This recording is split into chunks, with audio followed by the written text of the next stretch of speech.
Hey, what's up guys? Welcome to another episode of Pan the Organizer. So today, a quick DIY tutorial. You guys are gonna be able to do this at home. So we're looking at these gloss black or piano black plastic trim finishes on a car, right? And usually when you look at them, they're all swirled up, they have tons of scratches and they don't look as nice. And case in point, let me bring you in closer so you guys can see. Now look at that. If I take my detailing light and we look at the pillars, you see all those swirls and all those scratches.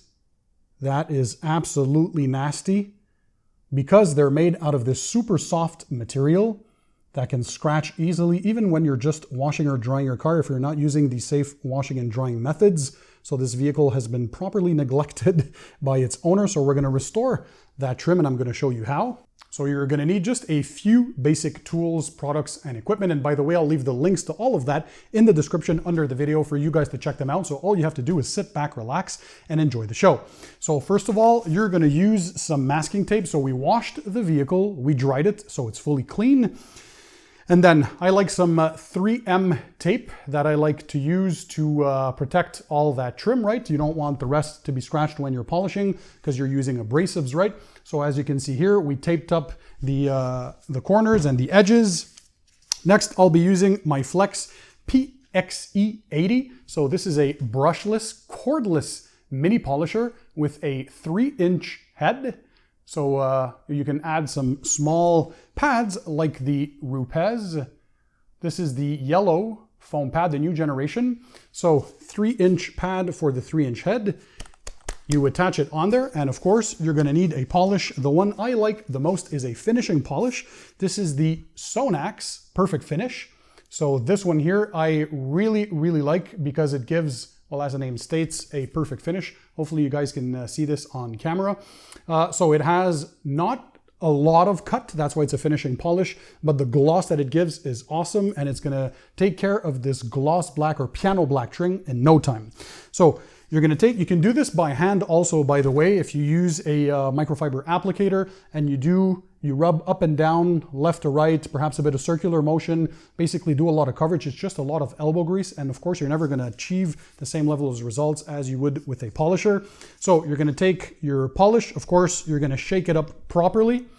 You're gonna apply a few dabs to start off. You don't need a lot of polish. So what I do is 3 little pea-sized drops on the pad itself.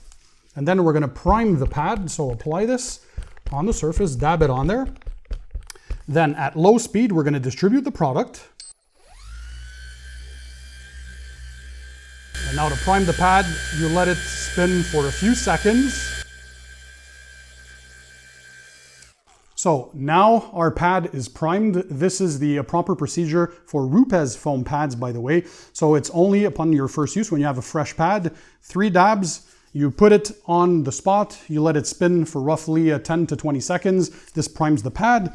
And then all you need to do is add 1 or 2 extra pea-sized drops to your pad.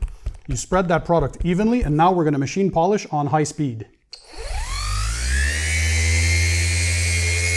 So what we're gonna do, by the way, is movements of up and down and left to right, so a cross hatch pattern. And then we're gonna remove with a microfiber towel to see the results. So a few passes should take care of this easily, and I'm using the highest speed when I'm polishing, so this corrects a lot quicker.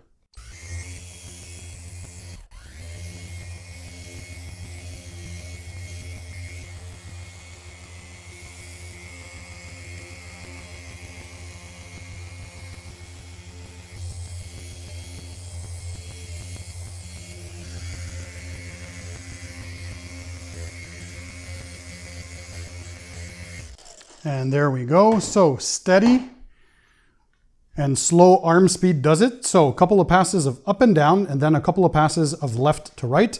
Going to take your microfiber towel, gently wipe off the polish. And we're going to inspect our work. We're not looking, same thing for paint, for 100% correction, because don't forget you're diminishing the clear coat that's on there. So if you want to preserve that for a long time, you're looking at roughly 85 to 90% correction ideally.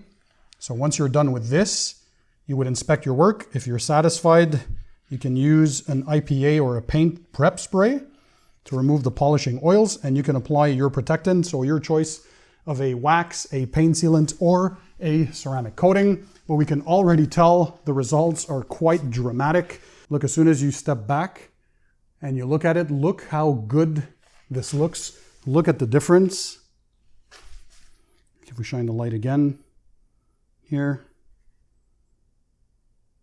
There you go. Now it looks a lot crispier, a lot better. And there you go. In just a few seconds or a few minutes, you can dramatically improve the appearance. And of course, that's when you're super up close. But then when you move further back, look at compared to the paint that is oxidized and swirled up, look how good those B pillars look, right? That piano black finish. It gives you that mirror effect. So you saw how simple that was. Once again, we used Sonac's Perfect Finishing Polish. We had the Flex PXE80 3-inch polisher, so a cordless mini polisher that has brushless motors. We had the Rupes yellow foam pad, again, matching the 3-inch backing plate, so a small foam pad. We had the 3M tape to block off the rest of the sections and to make sure that we did a good job.